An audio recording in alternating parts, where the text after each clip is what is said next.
Hello दोस्तों, welcome. आज फिर से आपका एक नए वीडियो में स्वागत है।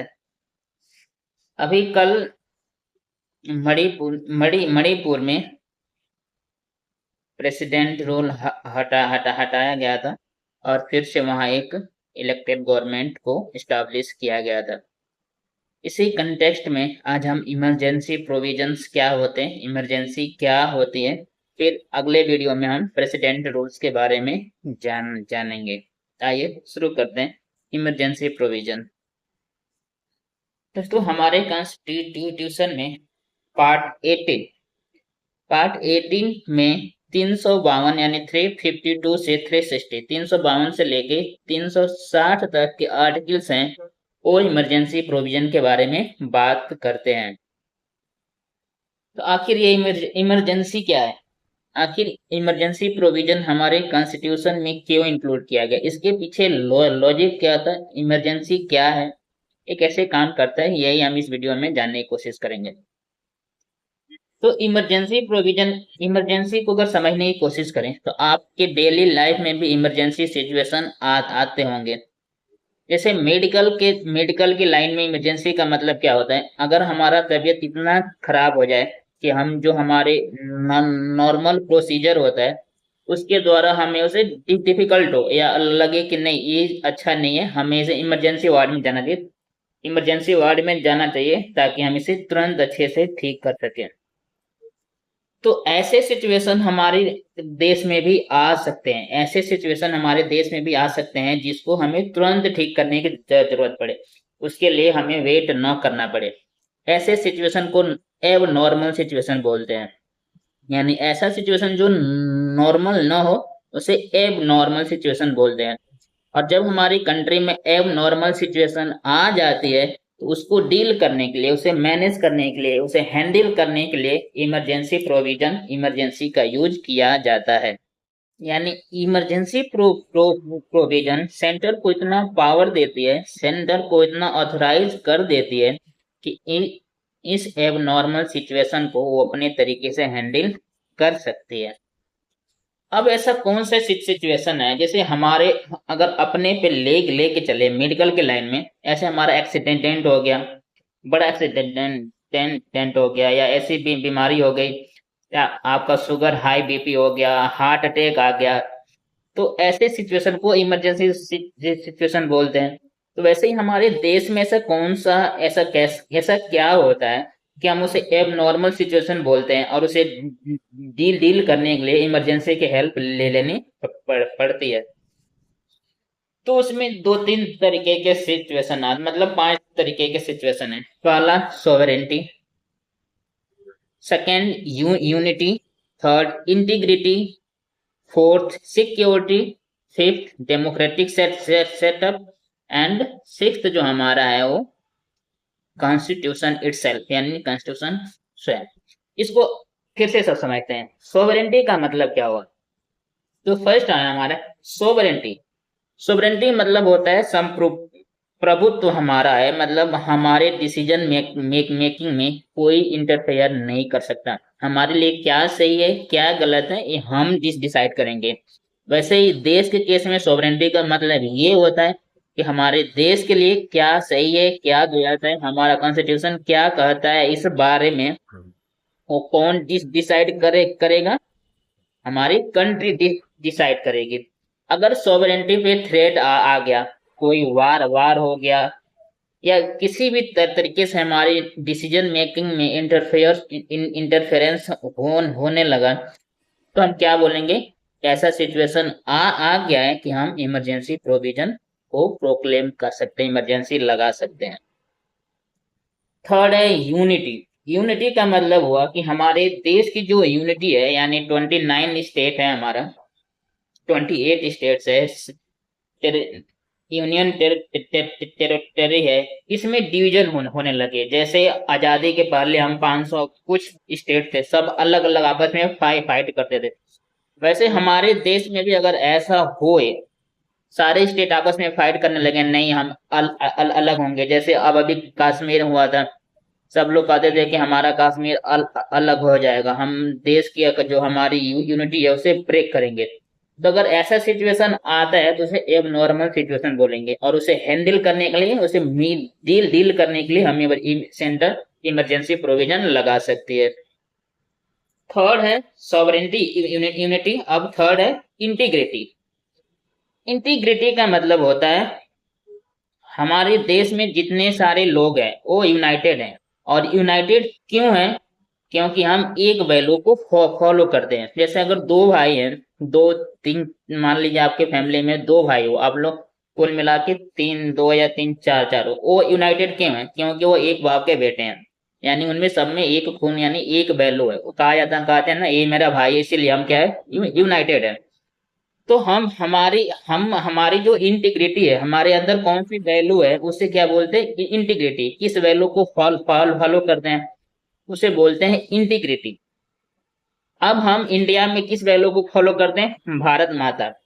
हम क्या है, इंडियन है, तो इंडियन के नाम पे हम सब लोग इकट्ठे हैं, यानी इंडियन के नाम पे भी हम क्या है, यूनाइटेड है। यानी जब तक हमारे अंदर इंटीग्रिटी नहीं रहेगी तब तक यूनिटी भी नहीं आएगी। इसको एग्जाम्पल से समझें। अगर हम कहें कि हम हिंदू हैं, कोई और कहे कि हम मुस्लिम हैं, इसीलिए हम अपना अलग राज्य बनाएंगे। पाकिस्तान का बंटवारा हुआ, उसमें इंटीग्रिटी नहीं थी। पाकिस्तान कहते थे कि हम मुसलमान हैं, हमारा अलग वैल्यू सिस्टम है, तो हम क्या हो जाएंगे, डिवाइड होंगे। वैसे कश्मीर में बात करें, वो कहें कि नहीं हम इंडियन नहीं है, हम मुस्लिम है, तो मुस्लिम के नाम पे हम अलग स्टेट बनाएंगे। तो जब हमारी इंटीग्रिटी ब्रेक होगी, यानी हमारी जो वैल्यू सिस्टम है वो ब्रेक होगी, तो हमारे यूनिटी पे डेंजर आ सकता है। इसीलिए हमारा जो वैल्यू सिस्टम आए, ऐसा कोई ऐसा सिचुएशन आ जाए कि हमारा जो वैल्यू सिस्टम है, कॉन्स्टिट्यूशन में जो वैल्यू दिया गया उसे ब्रेक करने की बात आए, धर्म के नाम पे, कास्ट के नाम पे कोई भी अलग वैल्यू लेके आ जाए, नहीं हम अमेरिकन वैल्यू को फॉलो करते हैं, हम हिंदू स्टेट को फॉलो करते हैं, हम मुस्लिम स्टेट को फॉलो करते हैं, तो ऐसा अगर सिचुएशन आ जाए तो हम क्या कहेंगे, हमारे इंटीग्रिटी यानी हमारी वैल्यू सिस्टम पे थ्रेट आया है। तो उससे निपटने के लिए सेंटर क्या कर सकते, इमरजेंसी प्रोविजन लगा सकती है। तो तीन हो गए, सॉवरेंटी, यूनिटी, इंटीग्रिटी। फोर्थ है सिक्योरिटी। सिक्योरिटी को समझते हैं। अगर ये जो ऊपर के तीन है, सॉवरेंटी, यूनिटी एंड इंटीग्रिटी, अगर इन तीनों पे कोई भी प्रॉब्लम आया तो हमारी सिक्योरिटी डेंजर में पड़ सकती है। सिक्योरिटी का मतलब हमारी सुरक्षा। अगर हमारी सॉवरेंटी, किसी ने हमें इंडिया पे वार कर दिया, तो हमारी सॉवरेंटी भी हर्ट हुई, हमारी सिक्योरिटी भी प्रॉब्लम में आ गई। अभी अमेरिका ने कहा कि नहीं, अगर रसिया से तेल खरीदते हो, यानी हमारे अपने डिसीजन मेकर में अमेरिका ने क्या किया, इंटरफेयर किया, यानी हमारी सॉवरेंटी को हर्ट किया। उसने कहा कि नहीं, तुम रसिया से तेल नहीं खरीद सकते, तो हमारी सिक्योरिटी हर्ट हुई। कौन सी सिक्योरिटी? मतलब जो हमारी फूड सिक्योरिटी हो या कोई भी सिक्योरिटी हो, अगर हम तेल नहीं खरीदेंगे तो हमारा बिजनेस, काम धंधा कैसे चलेगा? तो इन सब से इसका मतलब क्या हुआ, अगर हमें सिक्योर रहना है, हमारी सिक्योरिटी अच्छी हो, तो इन तीनों पे हमारा सबसे अच्छा होना चाहिए। सिक्योरिटी का मतलब कई तरीके की सिक्योरिटी होती है। फिजिकल सिक्योरिटी, कोई हमें मारे नहीं, हमारे पर अटैक न करे। थर्ड से सेकेंड हो गया फाइनेंशियल सिक्योरिटी, हमारी फाइनेंशियल सिक्योरिटी अच्छी हो, हमारे पास पैसे हो, जो चाहे वो खरीद सके। इंटरनल सिक्योरिटी, हमारे आसपास इंडिया के अंदर ही कोई ऐसा प्रॉब्लम नहीं हो। तो ये सारे सिस्टम, कब हमारी सिक्योरिटी सबसे अच्छी कब रहेगी, जब इन तीन ऊपर के सॉवरेंटी, यूनिटी और इंटीग्रिटी अच्छी रहेगी, तो हमारी सॉवरेंटी, हमारी सिक्योरिटी भी अच्छी रहेगी। अगर सिक्योरिटी पे थ्रेट आता है, किसी भी तरीके से थ्रेट आएगा, तो सेंट्रल गवर्नमेंट क्या कर सकते हैं, इमरजेंसी को प्रोक्लेम कर सकती है, यानी इमरजेंसी लागू करके उसे डील कर सकती है। इसके बाद आता है डेमोक्रेटिक सेटअप। जो डेमोक्रेटिक टाइप का हमारा गवर्नमेंट है, उसमें कोई प्रॉब्लम आ जाए। ऐसे डेमोक्रेटिक का मतलब होता है हम खुद जाके, यानी वहां की पीपुल्स वो अपना रिप्रेजेंटेटिव इलेक्ट करेगी, गवर्नमेंट बनाएगी, और वो गवर्नमेंट कॉन्स्टिट्यूशन के हिसाब से काम काम करेगी, यानी लोगों लोगों के पास राइट्स होंगे, गवर्नमेंट अपना अपने मन का कुछ भी नहीं करेगी, अथॉरिटेरियन नहीं रहेगी। अगर ये डेमोक्रेटिक सेटअप पे हर्ट होता है, कोई अथॉरिटेरियन गवर्नमेंट आ जाती है, तो हम क्या करेंगे, सेंट्रल इमरजेंसी प्रोविजन लगा सकती है। और अथॉरिटेरियन गवर्नमेंट का मतलब क्या हुआ, वो ना तो कॉन्स्टिट्यूशन के हिसाब से काम करेगी, ना ही जनता की सुनेगी। अभी क्या है कि अगर मोदी जी गवर्नमेंट में, वो हमारा अगर जनता के हित में कोई डिसीजन नहीं लेते हैं, तो हम क्या करेंगे, जनता सीधे उन्हें अगले इलेक्शन में या इसी इलेक्शन में हमारे जो अपोजिशन पार्टी है उन्हें सत्ता से हटा सकती है। जैसे ईरान में है, ईरान में डेमोक्रेटिक गवर्नमेंट नहीं है, वहाँ एक अथॉरिटेरियन गवर्नमेंट है। वहाँ वो किसी की नहीं सुनते, वो अपनी सुनती है। जैसे रसिया में भी अथॉरिटेरियन गवर्नमेंट है। वेनेजुएला में था, उसको हटा दिया गया, अब वहाँ डेमोक्रेटिक सेटअप होने वाला है। अब है कि ऐसे ऐसे ही म्यांमार में क्या हुआ था, आर्म रिबेलियन हो गया था। तो आर्म रिबेलियन क्या हुआ था, वहां के जो डेमोक्रेटिक गवर्नमेंट थी उसको हटा के वहां वहां का सत्ता कौन संभाल लिया था, आर्मी वाले। यानी वहां अथॉरिटेरियन गवर्नमेंट हो गई है। ऐसे ही अभी बांग्लादेश में हुआ। बांग्लादेश में क्या हुआ था, वहां की जो डेमोक्रेटिक गवर्नमेंट की सेटअप थी उसको हटा के वहां प्रोटेस्ट हुए, उसको प्रोटेस्ट के बाद वायलेंस हुआ, फिर वहां के गवर्नमेंट को हटा दिया गया। तो अगर ऐसा भी सिचुएशन आता है तो सेंट्रल गवर्नमेंट इमरजेंसी प्रोविजन लगा सकती है। थर्ड है हमारे कॉन्स्टिट्यूशन का प्रोविजन। कॉन्स्टिट्यूशनल में कॉन्स्टिट्यूशन को कोई भी हर्ट हो, यानी कॉन्स्टिट्यूशन में जो हमारे राइट्स दिए दिए गए हैं, यानी कोई भी government, central government, state government constitution के हिसाब से काम नहीं करती है। जो कॉन्स्टिट्यूशन में प्रोविजन मेंशन हुए हैं, अगर उस हिसाब से कोई काम न करे, तो सेंट्रल गवर्नमेंट इमरजेंसी प्रोविजन लगा सकती है। तो ये हुए हमारे, अगर कौन कौन से ऐसे ऐसे सिचुएशन है कि हम उसे एबनॉर्मल सिचुएशन बोल लेंगे, और जब एबनॉर्मल सिचुएशन आएगा तो हम इमरजेंसी प्रोविजन लगा सकते हैं। ये सारे 6 थे। Sovereignty, unity, integrity, security, political, democratic political से सिस्टम एंड कॉन्स्टिट्यूशन इटसेल्फ। अब बात करते हैं दोस्तों, ये तो हो गया हमारा ग्राउंड कि कौन कौन से ऐसे थ्रेट हैं जिसको हम एबनॉर्मल सिचुएशन बोलेंगे। अब हमारा नेक्स्ट पॉइंट आता है कि अगर नॉर्मल सिचुएशन हुआ, एबनॉर्मल सिचुएशन हुआ, इमरजेंसी प्रोक्लेम की, तो इमरजेंसी से ऐसा क्या चेंजेज आते हैं, ऐसा क्या हो जाता है कि वो सेंट्रल गवर्नमेंट को इतना पावर देती है कि इन सारे एबनॉर्मल सिचुएशन को हैंडल कर सके। हमारे देश में जो पावर है वो डिस्ट्रीब्यूटेड है। कुछ पावर सेंटर के पास है, कुछ पावर स्टेट के पास है, कुछ पावर लोकल गवर्नमेंट के पास है। यानी एक तरीके से बोले तो हम क्या है, फेडरल सिस्टम में हम, जो हमारा पॉलिटिकल सिस्टम है वो क्या है, फेडरल पॉलिटिकल सिस्टम है। यानी इसमें पावर का डिस्ट्रीब्यूशन हुआ है। कुछ पावर स्टेट को दिया गया है, जैसे आर्टिकल शेड्यूल शेड्यूल 7 में है, state list, state list, centre list और कंकरेंट लिस्ट। तो जो स्टेट लिस्ट होती है उसमें सारे प्रोविजन के, जितने सारे प्रोविजन है उसमें कौन काम करेगा, स्टेट के पास पावर होता है कि उस पर रूल एंड रेगुलेशन, लॉ वगैरह बनाए। और जो सेंट्रल लिस्ट होती है, जैसे डिफेंस का हो गया, फाइनेंस का हो गया, फॉरेन अफेयर्स हो गया, ये सारे काम कौन करता है, सेंट्रल गवर्नमेंट रूल बनाती है। और जो बाकी दोनों में है उसको कंकरेंट लिस्ट, मतलब दोनों उस पर रूल या रेगुलेशन बना सकते हैं। तो ये जो पावर डिस्ट्रीब्यूशन है, तो अगर इमरजेंसी सिचुएशन आया, सेंटर ने कहा कि नहीं तुम्हारे स्टेट में ऐसा हुआ, तुम्हारे स्टेट में कॉन्स्टिट्यूशन जो प्रोविजन है, तुम कॉन्स्टिट्यूशन के हिसाब से काम नहीं कर रहे हो, लोगों के राइट्स में इतना, लोगों के राइट्स के सिक्योर सेफ गार्ड प्रोवाइड नहीं कर रहे हो, तुम्हारे स्टेट में क्या हो रहा है, वायलेंस हुआ है। इन सबको सेफ गार्ड करने के लिए, तब तो अगर स्टेट तो मना कर देगा, नहीं तुम हमारे हमारे हमारे फील्ड में इंटरफेयर नहीं कर सकते। तो यही है, यही खास बात है इमरजेंसी का। इमरजेंसी का क्या करता है, इमरजेंसी का जो मेन इसेंस है, मेन बात है, वो हमारे फेडरल को किस में कन्वर्ट कर देता है, यूनिटरी सिस्टम में। यानी जो पूरा पावर डिस्ट्रीब्यूशन था वो खत्म हो गया। अब एक सिंगल पावरफुल आदमी कौन हो गया, सेंट्रल गवर्नमेंट, यानी हमारी प्रेसिडेंट। अब प्रेसिडेंट के पास इतना पावर हो गया कि किसी भी टाइप के एबनॉर्मल सिचुएशन को अपने तरीके से हैंडल कर सकती है। उसका मकसद यही है कि जो हमारे, जो अभी 6 प्रोविजन ऊपर बात बताए हैं, उसको प्रोटेक्ट करने के लिए। तो ये अब हमने जाना कि हमने जाना कि इमरजेंसी में से क्या होता है। तो इमरजेंसी क्या करता है, फेडरल को यूनिटरी में कन्वर्ट कर देता है।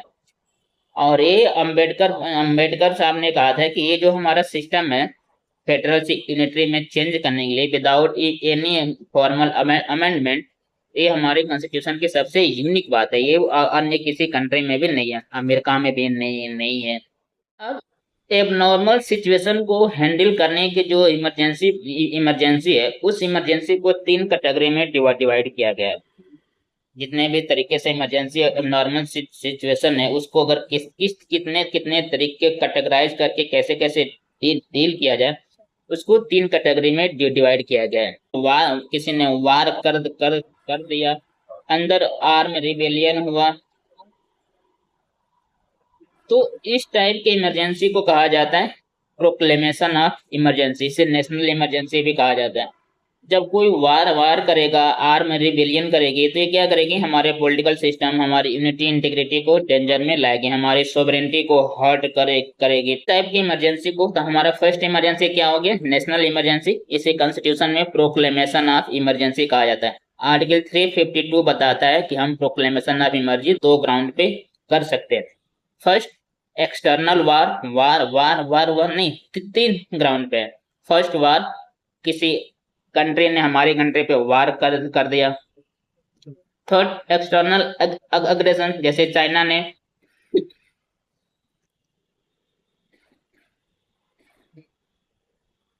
जैसे चाइना ने जैसे चाइना ने डोकलाम में किया था। वहाँ लद्दाख है, वो कौन सी जगह थी, वहां उसका अग्रेशन हुआ था, गलवान वैली में। तो ये क्या है, हमारा एक्सटर्नल अग्रेशन है। अग्रेशन का मतलब होता है जो हमारा नॉर्मल सिचुएशन है उसको ब्रेक करके हम एक्स्ट्रा ऑर्डिनरी स्टेप ले रहे हैं। ऐसे अगर चाइना को बॉर्डर क्रॉस करना है, तो उसके लिए प्रॉपर से सिस्टम है, पासपोर्ट हो आपके पास, वीजा हो, इंडिया में आने के लिए रूल्स एंड रेगुलेशन है, उसको फॉलो करो, फिर इंडिया में। लेकिन उसने क्या किया, हमारी सीमा को क्रॉस कर दिया, वो भी इलीगल तरीके से। इसे बोलते हैं अग्रेशन। और जो थर्ड ग्राउंड है नेशनल प्रोक्लेमेशन ऑफ इमरजेंसी का, वो है आर्मी रिबेलियन। आर्मी ने रिबेलियन कर दिया, जैसे अभी म्यांमार में हुआ था, आर्मी ने रिबेलियन कर दिया। वहाँ की जो गवर्नमेंट थी उसको हटा के खुद ही गवर्नमेंट बने। और भी सारे कंट्री में होता है ऐसा, पाकिस्तान में भी है। वहाँ की जो मिलिट्री स्टैब्लिशमेंट है, तो ये होती है आर्म रिबेलियन। तो नेशनल इमरजेंसी कितने में होती है, first war, second external aggression, third in arm rebellion. Second आता है प्रेसिडेंट रूल। अब क्या हुआ, हमारे जो पॉलिटिकल सिस्टम है, जो अभी हमने बात किया, पॉलिटिकल सिस्टम वो खराब हो गया। यानी जो स्टेट गवर्नमेंट वो अच्छे से काम नहीं कर रही है, सेंट्रल गवर्नमेंट की बात नहीं सुन रही है, या हमारा स्टेट गवर्नमेंट कॉन्स्टिट्यूशन के हिसाब से काम नहीं कर रही है, तो सिर्फ प्रेसिडेंट रूल। तो अगर ऐसे होता है तो वहां भी हम इमरजेंसी लगा सकते हैं। तो ऐसे इमरजेंसी को बोलते हैं प्रेसिडेंट रूल। तो प्रेसिडेंट रूल क्या होता है, प्रेसिडेंट रूल आर्टिकल 356 कहता है कि अगर स्टेट, कोई भी स्टेट में कॉन्स्टिट्यूशन मशीनरी फेल हो जाती है, तो हम वहां प्रेसिडेंट रूल लगा सकते हैं। और constitution machinery fail constitution machinery fail होने का मतलब है वो कॉन्स्टिट्यूशन के हिसाब से काम नहीं कर रहे हैं। उनके पास जो कॉन्स्टिट्यूशन, स्टेट लेजिस्लेचर है, एग्जीक्यूटिव है, कोई भी एडमिनिस्ट्रेटिव बॉडी है, वो कॉन्स्टिट्यूशन में जो जो प्रोविजन बनाए गए हैं उसको फॉलो नहीं कर रही है, तो वहाँ के लोगों के राइट्स की प्रोटेक्शन नहीं कर रही है। जैसे अभी कहाँ हुआ था, मणिपुर में तो ऐसे में हम प्रेसिडेंट रूल लगा सकते हैं। थर्ड होता है फाइनेंशियल इमरजेंसी। तो फाइनेंशियल इमरजेंसी का मतलब फिर से वही जो हमारे ऊपर पांच पांच होती है, उनमें से कोई भी थ्रेट हो, फाइनेंशियल स्टेबिलिटी आ जाए। तो फाइनेंशियल स्टेबिलिटी आएगी तो हमारी फाइनेंशियल सिक्योरिटी क्या होगी, हर्ट हो जाएगी। क्रेडिट क्रेडिट पे हमारा जो हमारा क्रेडिट वो खराब हो, जैसे अभी से श्रीलंका में हुआ था। श्रीलंका ने क्या किया था, विदेशों से सबसे बहुत ज्यादा कर्जा ले लिया था। जब कर्जा ले लिया था तो उसके पास इतने पैसे नहीं थे कि लोगों का कर्जा चुकाए। कर्जा तो बाद में चुकाए, लोगों के पास खाने के लिए भी पैसे नहीं थे, यानी पेट्रोल भी इतना उनके पास पैसा नहीं था कि पेट्रोल इंपोर्ट करे और अपनी इकोनॉमी को रन करे। तो महीने में एक बार पेट्रोल की भी राशनिंग हुई थी, सोचो। हमारे यहाँ मिट्टी के तेल की राशनिंग होती है, पेट्रोल जितना मर्जी उतना ले लो। तो वहाँ पेट्रोल की भी राशनिंग हुई थी कि आपको महीने में 1 लीटर या 5 लीटर देना पड़ेगा। जो जो कर्जा लिए थे उसको सॉवरेंटी को थ्रेट कर रहे थे, नहीं अगर जो तुम्हें करना हो वो हमारे हिसाब से करना पड़ेगा। तो अंत में वो आईएमएफ के हिसाब से उस जो कहा आईएमएफ ने वैसा किया गया। इंडियन नेवी उसकी हेल्प करी थी, क्रेडिट ऑफ लाइन पैसा दिया था उसे। तो ये होती है financial stability and credit system. हमारा क्रेडिट स्कोर ही खत्म हो गया। जैसे आप किसी से लोन लिए, अब लोन लिए तो अब लोन लेके गाड़ी खरीद लिया, ट्रैक्टर ले लिया आपने। जब ट्रैक्टर ले लिया तो ट्रैक्टर पे किसका हक है, हमारा हक है, हमारी सोवरेनिटी है, हम चाहें जैसे चलाएं। आपने लोन रिपेमेंट नहीं किया तो बैंक वाला क्या सोचेगा, बैंक वाला क्या करेगा, नहीं तो हमारा लोन दो, नहीं तो ये ट्रैक्टर जो तुम्हारा है वो तुम्हारा नहीं रहेगा, वो हमारा हो जाएगा। तो आप जब लोन का रिपेमेंट नहीं करेंगे, बैंक वाले आएंगे ट्रैक्टर लेके चले जाएंगे। ये होती है फाइनेंशियल स्टेबिलिटी एंड क्रेडिट। जब इस पे थ्रेट आता है तो आर्टिकल 360 कहता है कि सेंटर फाइनेंशियल इमरजेंसी को प्रोक्लेम कर सकती है। Thank you. ये रही इमरजेंसी क्या होती है। इमरजेंसी का हमने प्रैक्टिकल तरीके से एग्जाम्पल के तरीके से मीनिंग समझा कि इमरजेंसी क्या होती है, इमरजेंसी का मीनिंग समझा, इमरजेंसी के टाइप समझा, 3 टाइप के जो इमरजेंसी होते हैं, और ऐसे कौन कौन से ग्राउंड है जिसपे ऐसे कौन कौन से ग्राउंड है जो वो उसमें कोई गड़बड़ी आए तो एबनॉर्मल सिचुएशन बोलेंगे, और जब एबनॉर्मल सिचुएशन आएगा तो इमरजेंसी प्रोक्लेम किया जा सकता है। नेक्स्ट वीडियो में हम जानेंगे प्रेसिडेंट रूल। प्रेसिडेंट रूल इसलिए जानेंगे क्योंकि अभी मणिपुर में प्रेसिडेंट रूल हटाया गया है, तो हमारे करंट अफेयर्स का भी एक टॉपिक है। वीडियो को लाइक करें, सब्सक्राइब करें, चैनल को सब्सक्राइब करें, आपको नए अपडेट मिलते रहेंगे। नमस्कार दोस्तों, थैंक यू।